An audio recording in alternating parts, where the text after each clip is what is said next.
এনেকৈ যদি কাম কৰি থাকে তে আমি নিখিল বড়ো ছাত্ৰ সন্থা হয় আমি গণতান্ত্ৰিকভাৱে আমি আন্দোলন কৰাৰ কাৰণে আমি বাধ্য হ'ম।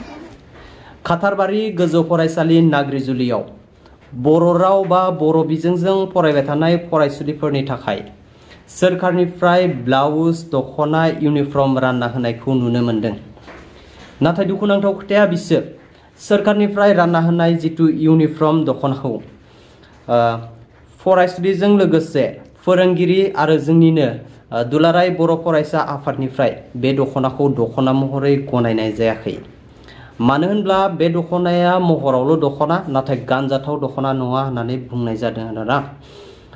एकदमबारे लो क्वालिटी गानजाथाव नङा एकदमबारे गोब्बा आरोना प्लास्टिक बायदिसो नोंथांमोना नायलांनो हागोन। बर' माध्यমৰ কাৰণে দখনা যোগান ধৰিছে চৰকাৰৰ ফালৰ পৰা। আমি অৱশ্যে সেইদিনাখন আমাৰ যিজন ছাপ্লায়াৰ আহিছিল সেইদিনা আমাৰ কোকৰাঝাৰত এখন মিটিং থকাৰ কাৰণে গোটেই প্ৰিন্সিপাল হেডমাষ্টাৰ তাত আমাৰ আছেবৰ সন্মানীয় আমাৰ চেয়াৰমেন ছাৰো আছিলে। কোকৰাঝাৰত সিদিনা মই মিটিঙৰ কাৰণে কোকৰাঝাৰত আছিলোঁ। কিন্তু কোকৰাঝাৰ আমাৰ কালচাৰেল যিটো ভৱন তাত মিটিং হৈছিল। সিদিনাখন কি কৰিছে যে যিজন ছাপ্লায়াৰ তেখেতে আহি আমাক এই যিখিনি বড়ো দখনা আমাৰ বিশেষকৈ বড়ো যিখিনি আমাৰ ছাত্ৰীসকলৰ কাৰণে যিখিনি দখনা তেখেতে দি থৈ গ'ল।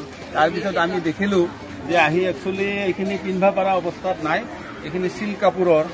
তাৰপিছত আমাৰ এখন মিটিং হৈছিল আমাৰ তামোলপুৰত এই যিটো হায়াৰ ছেকেণ্ডাৰী তাত আমি DPO ছাৰক কথাখিনি কমপ্লেইন কৰিছিলোঁ। অকল ময়ে নহয় আমাৰ বহুত বিদ্যালয় তেনেধৰণৰ এতিয়ালৈকে এই কাপোৰটো ডিষ্ট্ৰিবিউট কৰা নাই নকৰিলে।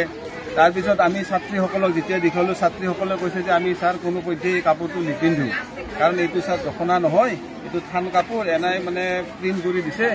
এইখিনি কথা আমি DO ছাৰকো জনাইছোঁ। আমাৰ DO অফিচৰ পৰা সিদিনা আমাৰ DPO ছাৰ আহিছিল মহেন্দ্ৰ বড়ো, তেখেতকো কথাখিনি জনাইছিলোঁ। তেখেতসকলে কৈছে কি আমি এই ক্ষেত্ৰত আমি নাজানো, এইটো যিহেতু আমাৰ ওপৰৰ ফালৰ পৰাই দিছে এনেধৰণৰ কথা। গতিকে মই ভাবোঁ যে এই কাপোৰখিনি আমি নিশ্চয় ঘূৰাই দিয়াৰ ব্যৱস্থা কৰিব লাগিব।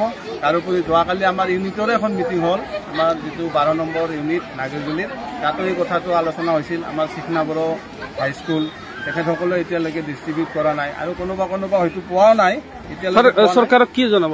চৰকাৰক আমি শিক্ষামন্ত্ৰীক আহ্বান জনাম যে এই যিটো কাপোৰ এই কাপোৰটো যিহেতু পিন্ধাৰ কাৰণে যোগ্য নহয় তেখেতসকলে নিশ্চয় বিহিত ব্যৱস্থা ল'লে ভাল হয়।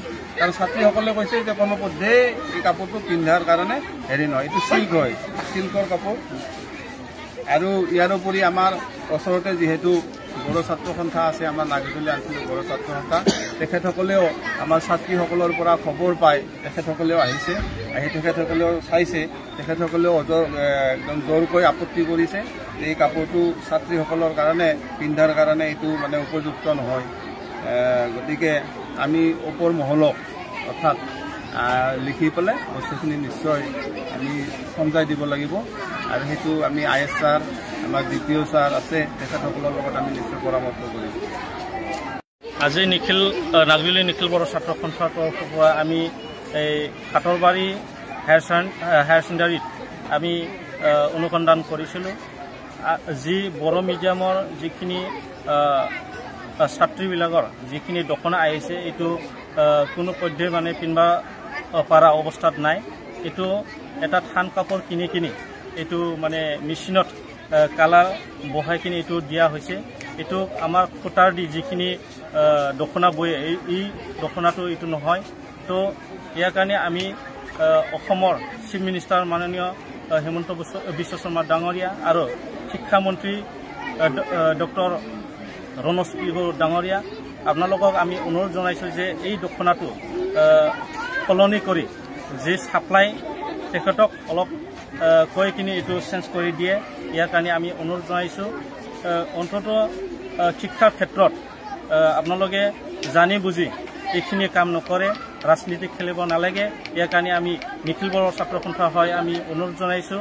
অন্ততঃ ইয়াৰ উপৰিও যদি এনেকৈ যদি কাম কৰি থাকে তে আমি নিখিল বড়ো ছাত্ৰ সন্থা হয় আমি গণতান্ত্ৰিকভাৱে আমি আন্দোলন কৰাৰ কাৰণে আমি বাধ্য হ'ম।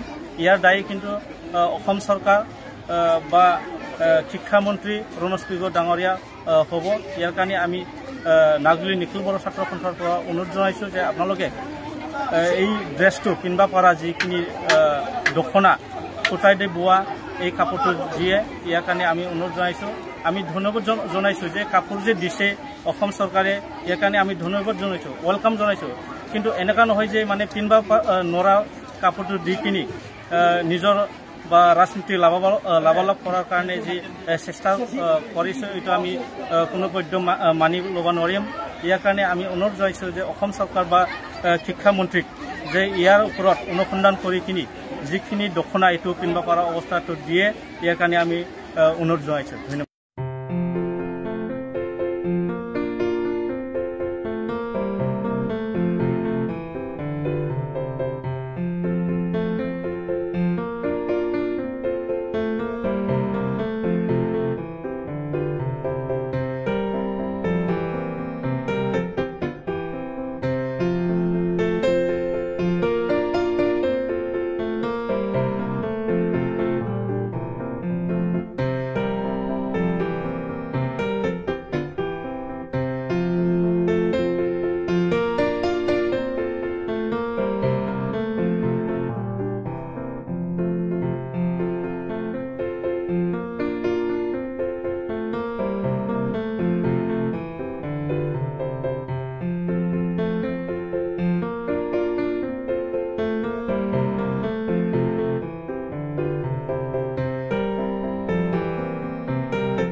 दिनैनि गोदान मोनसे आपडेट भिडिअआ बेखिनियानोसैमोन लोगोफोर जुदि नोंथांमोना भिडिअखौ नायनानै मोजां मोनदोंबा लाइक कमेन्ट शेयार आरो लोगोसे साबस्क्राइब खालामनो दाबाव लोगोफोर बाय